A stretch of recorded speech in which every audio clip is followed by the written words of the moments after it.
E o primeiro ato aqui que eu quero falar do reset financeiro é a mudança da regra do jogo que rolou recentemente e causou esse alerta global. Bom, Ramiro, o que aconteceu, tá? Recentemente, no início de dezembro, o Federal Reserve cortou a taxa de juros norte-americana em 0,25%. E agora a taxa de juros norte-americana tá entre 3,5% e 3,75%. Essa é a meta lá. E também foi iniciado esse tal reset financeiro, que acaba sendo a soma da taxa de juros menor com o fim do aperto quantitativo. E esse fim do aperto quantitativo se deu com o Federal Reserve parando de reduzir o seu balanço e dando início a um negócio chamado de RMPs, ou Reserve Management Purchase, que em outras palavras, no bom português, é uma compra de cerca de 40 bilhões de dólares por mês em títulos públicos norte-americanos, feito pelo Federal Reserve, sendo chamado de gestão de reservas,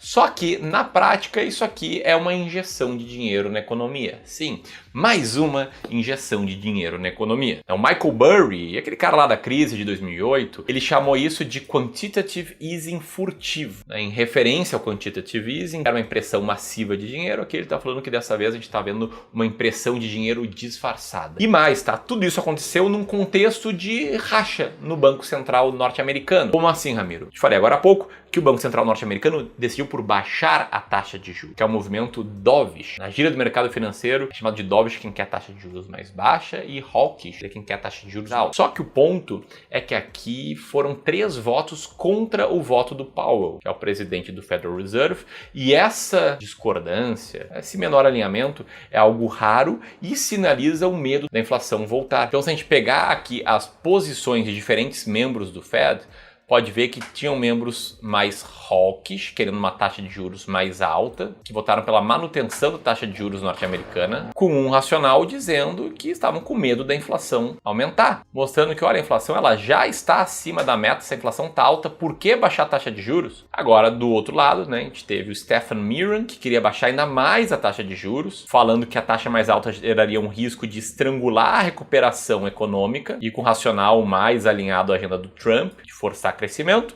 e o Powell aí teve seu voto numa queda de 0,25%, que foi o que foi decidido. Junto com esse início do programa de RMP, que no limite é uma injeção de 40 bi na economia, com o Federal Reserve comprando títulos do Tesouro Nacional, injetando esse dinheiro aí em reservas bancárias que geram 3 efeitos. Um aumento da liquidez bancária, com bancos tendo mais capital para alocar na economia, uma demanda artificial pela dívida pública, fazendo com que os juros curtos não disparem, e uma pressão para maior ativos de risco, que supostamente é positivo para ações, para o ouro e para as criptomoedas. Supostamente, que, por exemplo, as criptomoedas não param de cair. Bom, e o racional aqui da decisão, de acordo com as palavras do próprio Jeremy Powell, abre aspas, é uma decisão que funciona como um hedge contra riscos de baixa para o emprego. E na análise de alguns economistas e criadores de conteúdo norte-americanos, eles dizem que, olha, estão falando aqui que é melhor ter uma inflação mais alta do que uma recessão profunda. E estão meio que jogando a toalha em relação à inflação nos Estados Unidos, aceitando uma inflação estruturalmente mais elevada,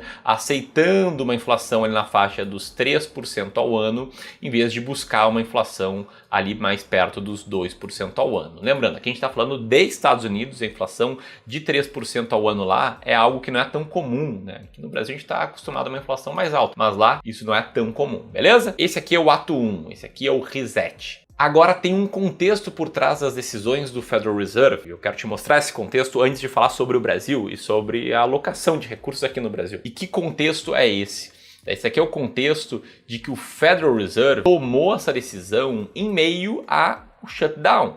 Para quem não lembra, houve o shutdown ali nos Estados Unidos, uma paralisação de 43 dias, o maior shutdown já registrado. Isso criou um caos administrativo, né, porque o governo não conseguiu aumentar o teto de gastos, não conseguiu gastar mais, e aí teve que parar de pagar algumas contas, e isso causou um apagão estatístico. E o Federal Reserve tomou essa decisão de aumento de taxa de juros sem ter todos os dados oficiais de desemprego e da inflação, e sem contar no impacto econômico. Tá? Aqui a gente tem algumas estimativas de analistas do Goldman Sachs e do JP Morgan que basicamente falam o seguinte: o PIB do quarto trimestre de 2025 vai ser impactado em 0,2% por semana de shutdown. Lembrando, foram 43 dias, 6 semanas, ou seja, de 1,2 a 1,5 de queda no PIB. E mais, né? Tem aqui uma lacuna de dados que outubro inteiro foi o mês que ficou sem métricas confiáveis em relação a emprego e inflação. E detalhe, são métricas muito importantes para o Banco Central definir sobre taxa de juros, porque uma taxa de juros mais alta, ela é um incentivo para ter menos dinheiro circulando na economia. Ela é um desincentivo às empresas investirem em crescimento e contratarem mais pessoas. Ela é um desincentivo a crédito, mas ela segura a inflação. E uma taxa mais baixa é um incentivo ao mercado de trabalho, as empresas investirem mais para contratarem mais, mas acaba tendo impacto aí no aumento da inflação. E por isso existem alguns erros possíveis aí que o Federal Reserve pode ter cometido por tomar essas decisões. O primeiro erro é o corte insuficiente. Então aqui no cenário é que se a economia desacelerou mais do que o estimado durante o apagão, a gente está falando de uma recessão mais profunda, de um desemprego maior do que o esperado, e esse aqui é um cenário que, de acordo com analistas, tem cerca de 30% de chance. O segundo erro seria um corte inflacionário, ou seja, se a inflação acelerou por alguns gargalos não detectados, e não detectados porque o Federal Reserve não tinha todos os dados oficiais para tomar essa decisão por conta do shutdown, logo o resultado é que os preços podem reacelerar, a inflação pode apertar e o Federal Reserve perder a credibilidade por ter baixado a taxa de juros cedo demais. Aqui também falam de cerca de 25% de probabilidade disso acontecer. Mas o grande ponto aqui é que o shutdown começou ali em outubro, durou 43 dias, então não tinha taxa de desemprego no relatório do payroll, a inflação teve dados adiados, o PIB tinha lacunas e o Federal Reserve tomou a decisão ainda assim, ou seja, criou esse risco aí de erro na política. Isso aqui faz tudo parte do tal grande reset. Bom, dito tudo isso, vamos vir aqui para o nosso Brasil, nosso Brasilzão, vamos trazer a realidade brasileira aqui. Quanto tudo isso acontecia nos Estados Unidos, a decisão aqui do nosso Copom foi manter a taxa Selic em 15% ao ano. E a gente passa a ter, ou a gente segue tendo, um dos maiores juros reais do mundo. Uma taxa de juros bastante acima da inflação. Por que que isso acontece? Por que que a taxa de juros tem que ficar tão alta? Um grande resumo é para segurar o dólar e segurar também a inflação. Lembra? Quanto mais alta a taxa de juros, menos incentivo ao crédito, menos incentivo às empresas gastarem, investirem, menos sobe a inflação. Mas também segura o dólar, que quanto mais alta a taxa de juros brasileira, maior é o incentivo para o investidor internacional fazer o carry trade. O que é o carry trade? É ele pegar, botar o dinheiro aqui, ficar surfando nossa taxa de juros alta, pegar dinheiro emprestado nos Estados Unidos, a taxa é mais baixa, fazer aí uma diferença de taxa e ganhar dinheiro com isso. Então por que a taxa Selic não caiu? Por que nós, educadores financeiros, não publicamos aqueles vídeos com cara assim, urgente, a taxa Selic caiu? Ela não caiu de novo porque a inflação aqui está alta, em especial no núcleo de serviços, também porque existe uma descrença dos players de mercado em relação ao cumprimento da meta da taxa Selic, e o mercado passou a esperar juros mais altos na faixa de 12,25% até o final do ano de 2026. Ou seja, meio que acabou o otimismo aí de uma ideia de que a taxa Selic ia desabar rapidamente. Tá tudo precificado que a taxa Selic vai sim cair em 2026, mas está sendo precificado agora que ela vai cair menos do que o mercado esperava. E ainda tem o mistério, entre aspas, do dólar. É o fato de que mesmo com o Brasil com uma taxa de juros de 15% ao ano,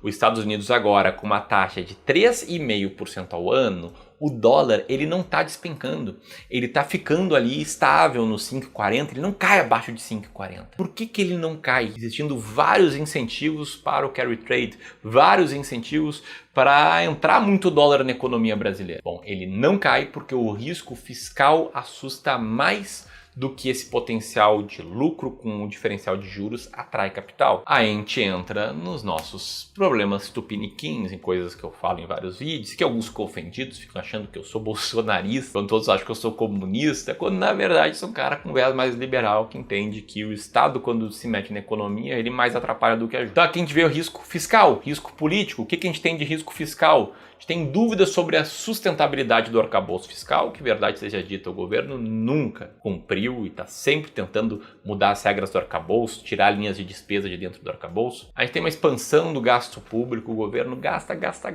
não importa o quanto mais ele arrecade, ele continua gastando e gastando e gastando.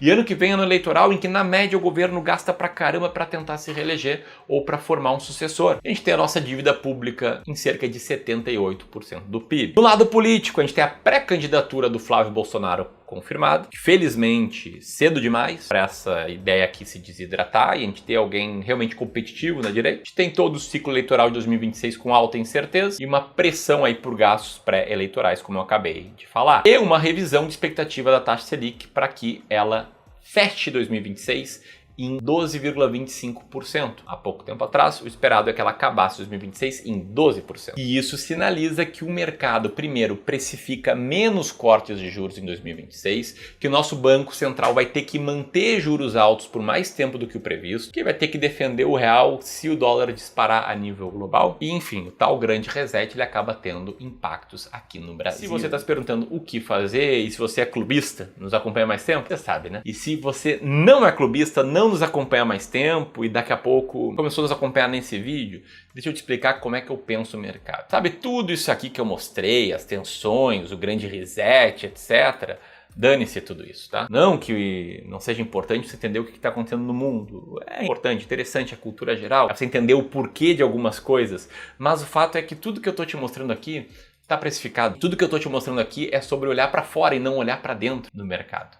O que funciona bem no mercado financeiro é o seguinte: você analisar a si mesmo, você analisar os seus objetivos, o prazo para a conquista deles, sua experiência como investidor e com base em tudo isso você desenhar uma alocação de ativos ideal, uma composição de carteira que tenha diferentes classes de ativos com diferentes pesos, de acordo, é claro, com a sua tolerância ao risco. Então, eu vou pegar aqui um exemplo, tá? Um exemplo, uma carteira aqui que tenha 60-40, né? 40% de renda fixa dividido dessa forma aqui e 60% renda variável dividido dessa forma aqui, tá? Esse aqui é um exemplo de um investidor que claramente está pelo jogo do longo prazo, que tem uma boa tolerância ao risco e por aí vai. Bom, essa aqui é a alocação de ativos alvo desse cara aqui, um dos primeiros investidores do Clube do Valor, que está conosco já desde meados de 2017, então quase 10 anos conosco, e que viu a sua carteira aqui render bastante, apesar dos pesares no longo prazo, no rendido muito mais, por exemplo, do que o CDI. Por quê? Porque ele montou uma alocação de ativos clara, independentemente de grande reset, grande transferência de riqueza, qualquer momento do mercado, o que ele faz? Ele traz a sua carteira de volta para o alvo. Esse cara aqui está com 10,9% em renda fixa pós. Ele deveria ter 10%. Então ele vai ter que reduzir um pouquinho a parte de renda fixa pós. Ele tem exatamente 10% em renda fixa pré. Então tá certinho. Ele tem aqui 19 em renda fixa atrelada à inflação, então ele vai ter que comprar um pouquinho de renda fixa atrelada à inflação. Ele tem aqui 20,39 em fundos imobiliários, então ele tem que ter um alvo um pouquinho menor do que isso. Ele tem 18% em ações norte-americanas, então esse cara aqui, apesar de grande reset, ele tem que comprar ações norte-americanas. Ele tem 21% praticamente ações brasileiras, logo ele tem que reduzir ações brasileiras. Simples assim. E é óbvio, não precisa ficar vendendo um pouquinho, comprando um pouquinho, vendendo um pouquinho, comprando um pouquinho, mas pega aportes novos e ajusta a carteira. Faz um aporte novo e aí compra aqui, ó, compra ações norte-americanas. Vai arrumar boa parte da carteira. Próximo aporte, compra também renda fixa atrelada à inflação. E deu, vai ajustando a carteira.